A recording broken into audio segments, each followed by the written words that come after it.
वैसे तो प्रत्येक व्यक्ति कभी ना कभी रेलवे स्टेशन पर चला ही जाता है, मगर क्या आप लोगों ने गौर कभी किया है कि रेलवे स्टेशन को तीन नाम से जाना जाता है? क्यों?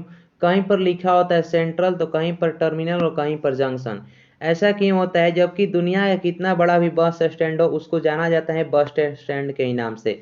जबकि रेलवे में ऐसा नहीं है। रेलवे के जो स्टेशन है उसको तीन कैटेगरी में बांटा गया, एक को कहा जाता है सेंट्रल, एक को टर्मिनल और एक का जंक्शन। तो चलिए हम लोग इसी पर बात करेंगे, आखिर ऐसा क्यों है। तो चलिए स्टार्ट करते हैं। अब एक बार चैनल को सब्सक्राइब कर दीजिएगा। तो सबसे पहले हम लोग बात करते हैं जंक्शन के बारे में। देखिए, अगर किसी भी स्टेशन का नाम जंक्शन है तो समझ जाएं कि यहाँ से दो से ज़्यादा रूट निकल रही है। मान लीजिए कि रूट कहने का मतलब है कि एक रूट ये हो गया और एक रूट ये हो गया, कम से कम वहाँ से दो रूट निकल रही है। इसका मतलब ये हुआ कि यहाँ से कम दो ट्रेन एक साथ आ जा सकती है। अगर हम बात करें भारत में सबसे ज़्यादा रेलवे रूट वाला जंक्शन की, तो वह है मथुरा। और दूसरे नंबर पर है सेलम जंक्शन, जहाँ पर 6 रूट और मथुरा में है 7 रूट। और पाँच पाँच रूट वाले दो स्टेशन है, एक बरेली और विजयवाड़ा।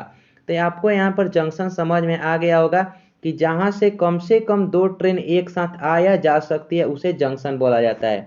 अगला पॉइंट की बात करें तो हम लोग देखिए, अगला पॉइंट है टर्मिनल। देखिए, टर्मिनल और टर्मिन्स दोनों एक ही शब्द है, इसमें कोई अंतर नहीं है। टर्मिनल का मतलब होता है आखिरी स्टेशन।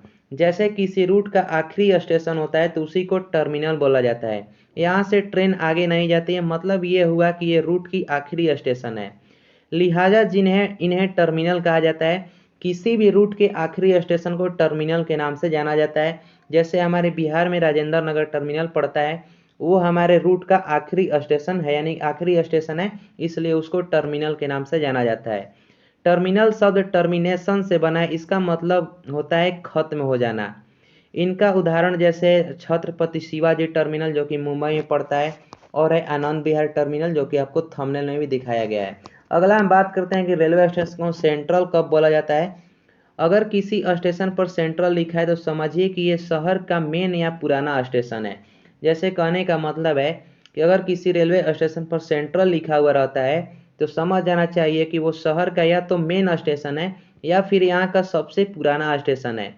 यहाँ एक साथ कई ट्रेन आती जाती है। यहाँ पर देखिए, जैसे हम लोग जंक्शन में क्या पढ़े कि जंक्शन में एक साथ दो ट्रेन आ या जा सकती है, मगर जो सेंट्रल होता है यहाँ पर दो नहीं, दो से भी अधिक, यानी यहाँ पर कई ट्रेन एक साथ आया जा सकती है।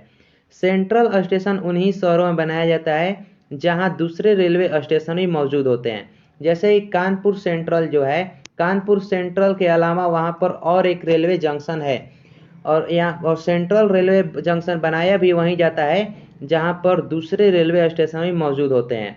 प्रमुख सेंट्रल स्टेशन मुंबई सेंट्रल है, फिर कानपुर सेंट्रल है, चेन्नई सेंट्रल आदि। जैसे आप लोग पढ़े होंगे आगरा सेंट्रल रेलवे जंक्शन भी है। तो उम्मीद करता हूँ आपको अच्छी जानकारी मिली होगी, आप लोग को इसमें डाउट क्लियर हो गया होगा। मिलेंगे नेक्स्ट वीडियो में इसी प्रकार के यूनिक टॉपिक के साथ।